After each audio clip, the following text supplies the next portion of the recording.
welcome back. I'm Kim Baillie, she's Fulyana Osborne, and this is Inside Exec.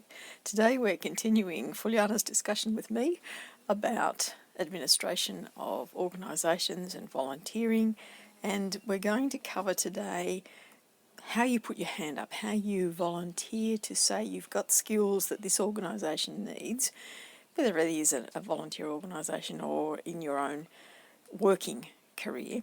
And also about the importance of feedback, again, regardless of where you are.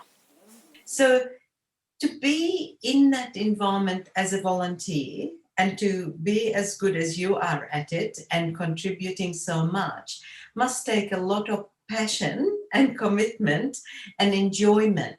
Tell us a bit about what made you so into it. The start for me was that I attended a meeting that was just a general meeting of the local association, the New South Wales Association, and in it they were going through their business, as they do, and they got to the point of the newsletter.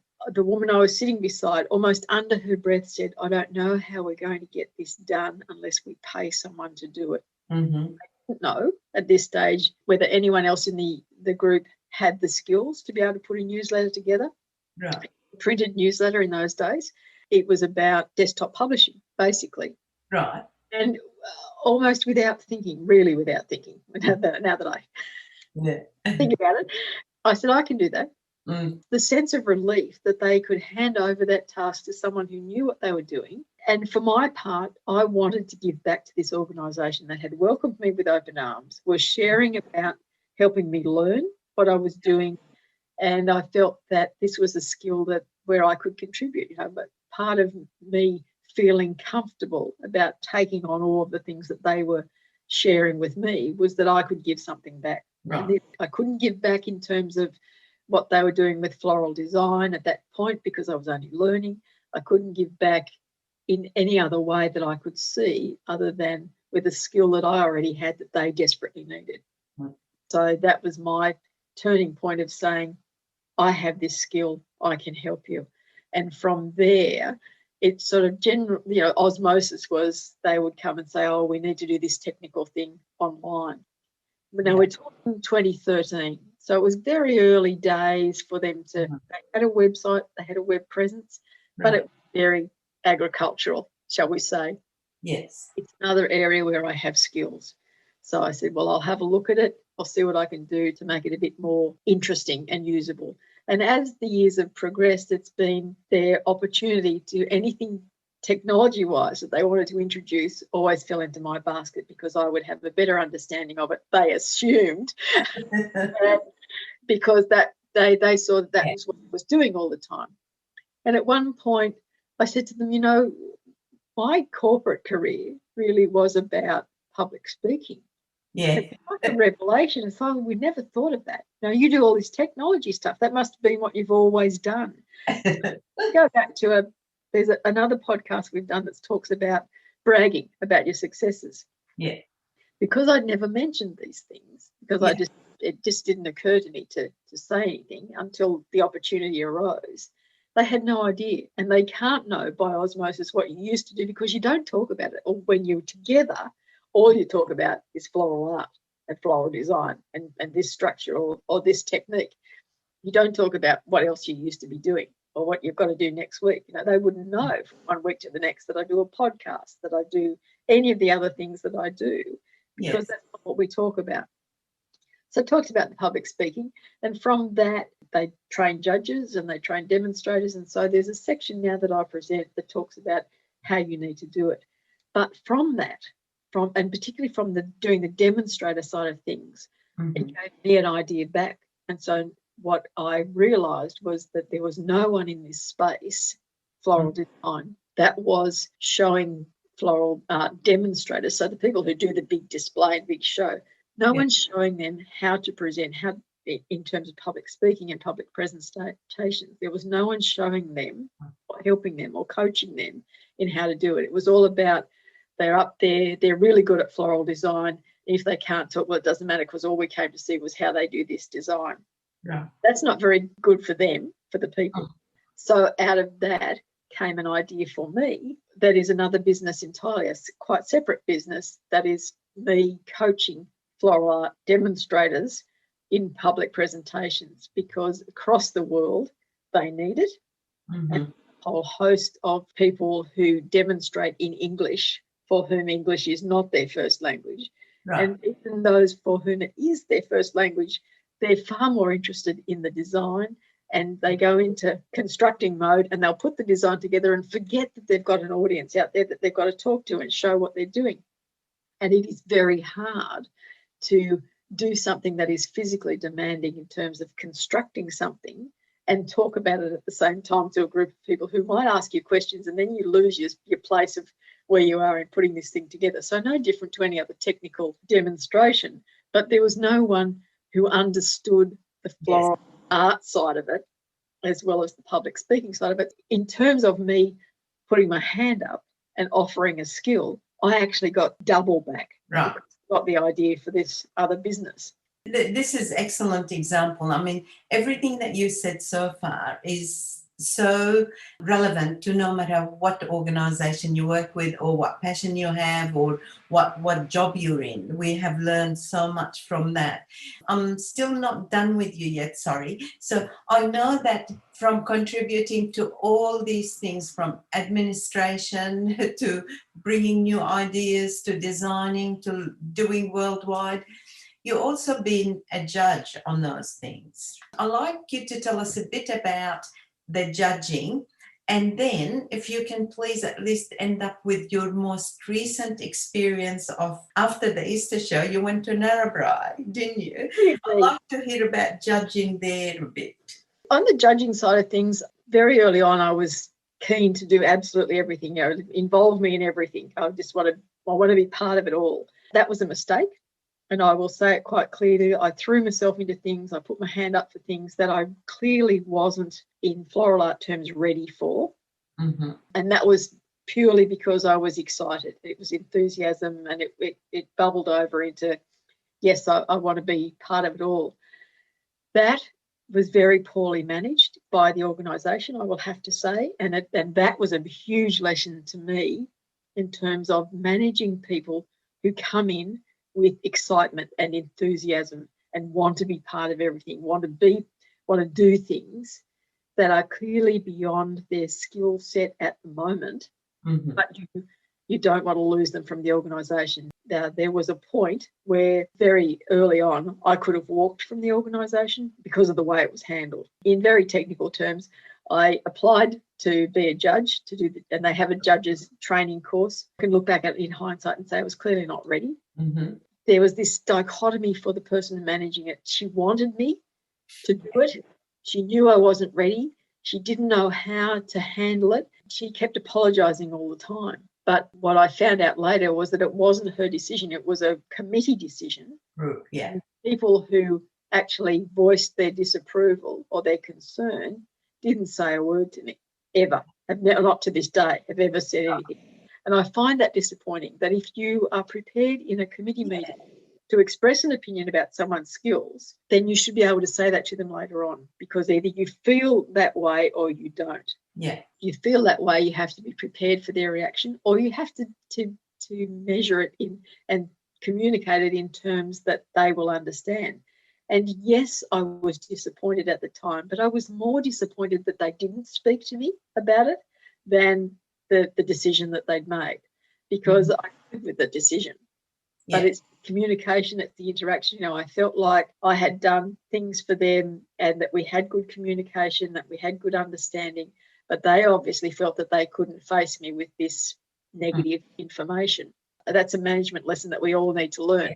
It's the communication and the communication breakdown that will cause you issues long term. Right. So I didn't do the general judging course that's done, but what I've learned over the years, it's like we have this recognition of prior learning.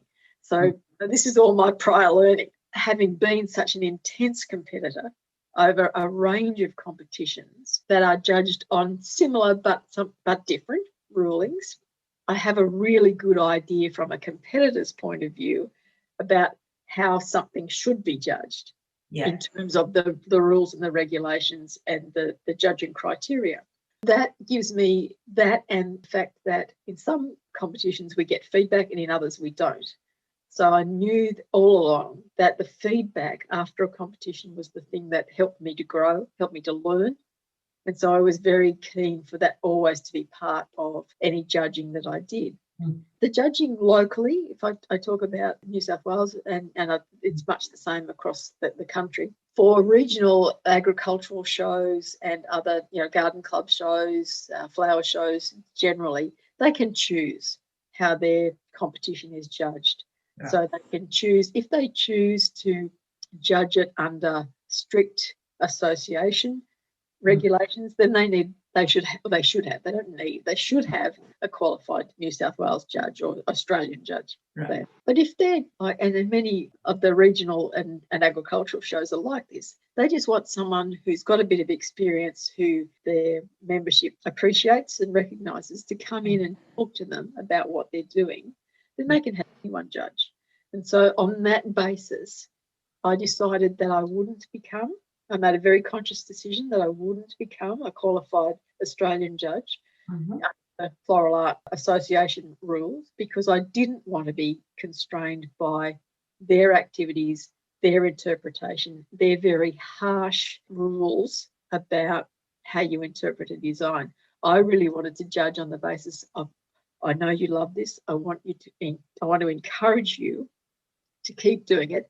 And here are some things that I think you should think about to improve what you're presenting in terms of the judging, because I will still judge on the basis of design principles and design elements. So, and that goes across any kind of design. It's not about art, it's not about flowers, it's about any kind of design. It's all about the scale right, is the proportion right, is there a dominant line, is the colour harmonious? And then there's an element that is about floral art, that is about creativity, and there's about the interpretation of the class title. Right. So those two things are probably outside of the standard principles and elements of design that I would judge on. Most recently, as Fulyana said, I did the Narrabri agricultural show, which was a real blast, a wonderful, wonderful weekend.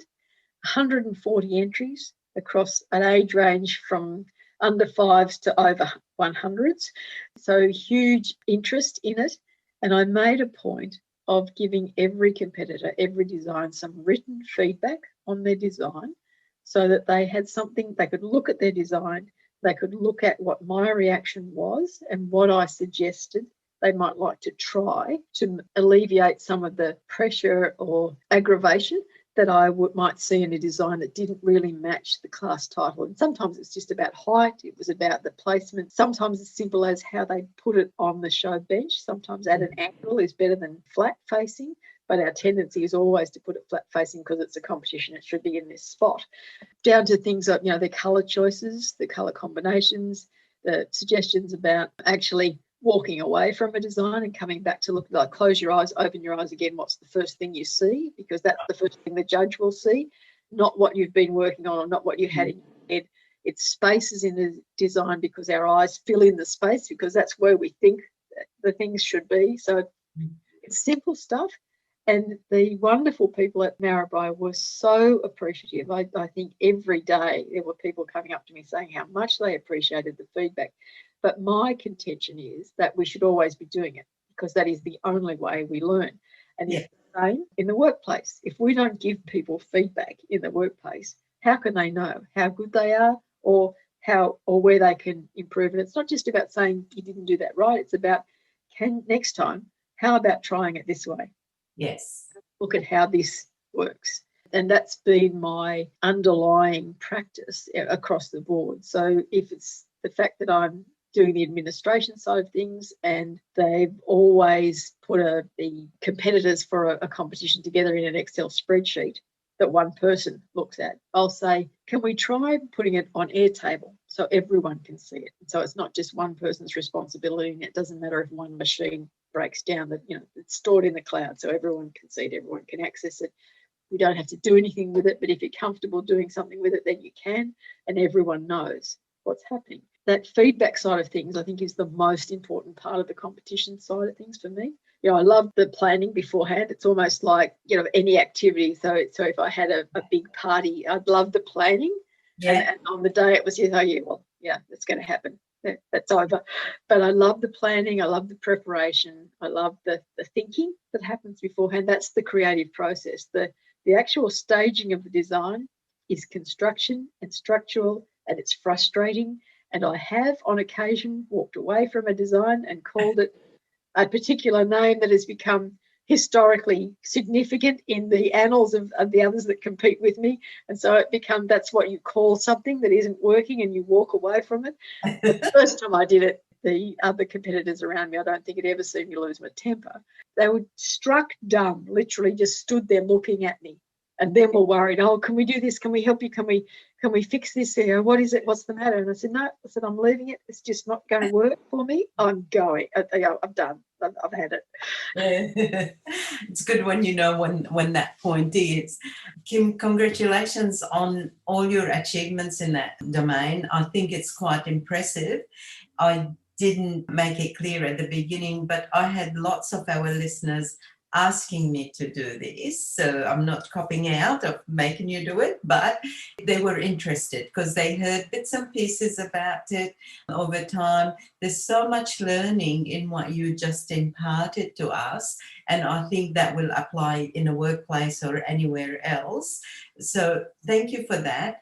And for those who are interested in that world, I'm sure that would have given them, I suppose, that more insight to help them come to join and their joy. So I heard a lot about your journeys, how you got there because you had the interest, how you learned as you went, how you gave back a lot as you went, how you recognized opportunities and created them, like with the public speaking, how you brought the place into more technical world and using the technology to help, how much emphasis you put on helping people and helping each other and their feedback and all of that.